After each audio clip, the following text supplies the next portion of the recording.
UP के कानपुर से PM Modi का पाकिस्तान पर करारा प्रहार, कहा पाकिस्तान किसी भी धोखे में नहीं रहे, ऑपरेशन सिंदूर अभी खत्म नहीं हुआ।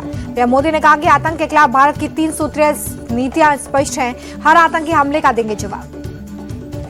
पीएम मोदी ने कहा कि भारत अब परमाणु बम की गीदड़ भभकी से नहीं डरने वाला, आतंकी और आतंक के आंकड़ों पर एक नजर से देखेंगे।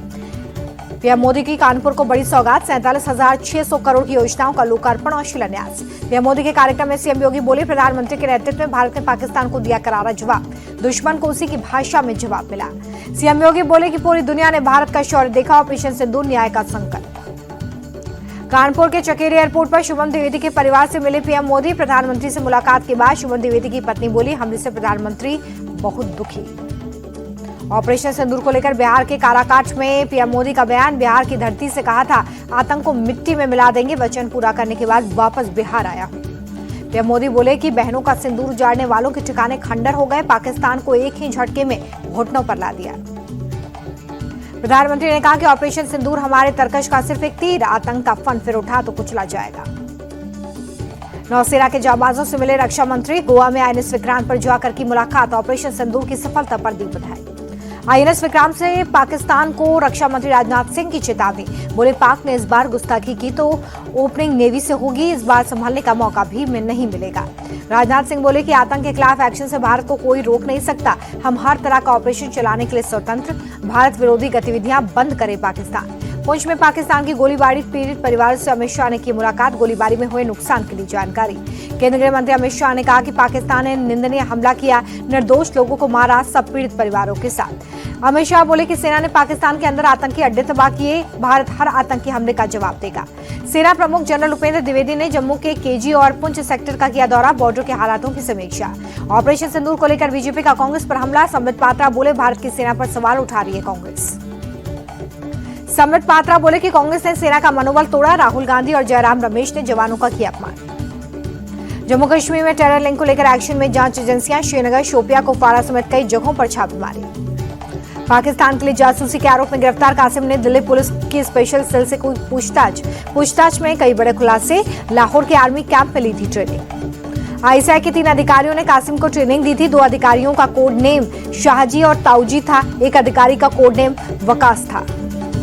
महाराष्ट्र एटीएस ने ठाणे में एक शख्स को पकड़ा, गिरफ्तार शख्स पर पाकिस्तान के लिए जासूसी करने का आरोप। आरोपी पर सेना की खुफिया जानकारी पाकिस्तान को देने का आरोप, डिफेंस फर्म में जूनियर इंजीनियर के तौर पर काम करता है।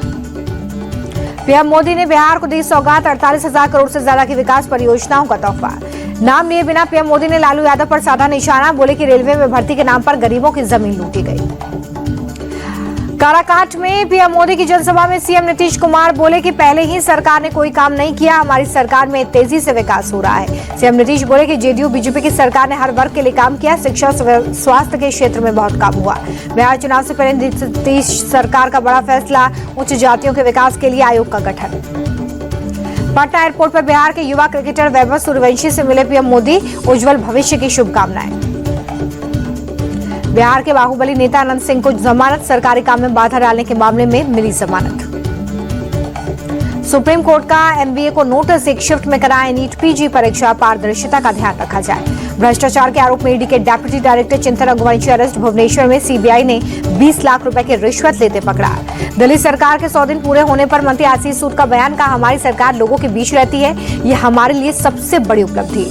जम्मू में गृह मंत्री अमित शाह ने अमरनाथ यात्रा की तैयारियों पर उच्च स्तरीय बैठक की, एलजीबी रहे मौजूद। शाह ने बैठक में अधिकारी और निगरानी बढ़ाने के दिए निर्देश, ड्रोन और अन्य नई टेक्निक से निगरानी बढ़ाने को कहा, इलाके में शांति और स्थिरता सुनिश्चित करने के भी आदेश। अंकिता भंडारी हत्याकांड में 3 साल बाद इंसाफ, रिजॉर्ट मालिक पुलकित आर्य समेत 3 को उम्र कैद, कोटद्वार जिला कोर्ट ने सुनाया फैसला। 2022 में अंकिता भंडारी की हुई थी हत्या, पुलकित आर्य ने दोस्त के साथ मिलकर मर्डर किया था, रिसेप्शनिस्ट का काम करती थी अंकिता हत्याकांड के 24 घंटे के अंदर धामी सरकार ने की थी आरोपियों की गिरफ्तारी, पुलिस ने 500 पन्नों की चार्जशीट दाखिल की थी। पश्चिम बंगाल पुलिस की बड़ी कार्रवाई, कुचबिहार में दिनहाटा में 28 बांग्लादेशी घुसपैठिए पकड़े गए, महिलाएं और बच्चे भी शामिल। भोपाल में पुलिस की बड़ी सफलता, हाईवे पर कार से 60 लाख रुपए जब्त किए, नशे की हालत में कार सवार पाए गए। कर्नाटक के लगातार मूसलाधार बारिश के बाद बाढ़ जैसे हालात, जगह जगह पानी भरने से लोगों की परेशानी बढ़ी। कर्नाटक के कासरगोड में पानी के बहाव में फंस गई कार, काफी मशक्कत के बाद क्रेन की मदद से निकाला गया। मानसून से पहले एक्शन में दिल्ली के एलजी वीके सक्सेना, सभी नाले और नलियों की सफाई के लिए आदेश। अधिकारियों से बोले मानसून से निपटने के लिए युद्ध स्तर पर करें तैयारी। केरल के तिरुवनंतपुरम में कई जगहों पर तेज बारिश, सड़कों पर गाड़ियों की धीमी हुई रफ्तार।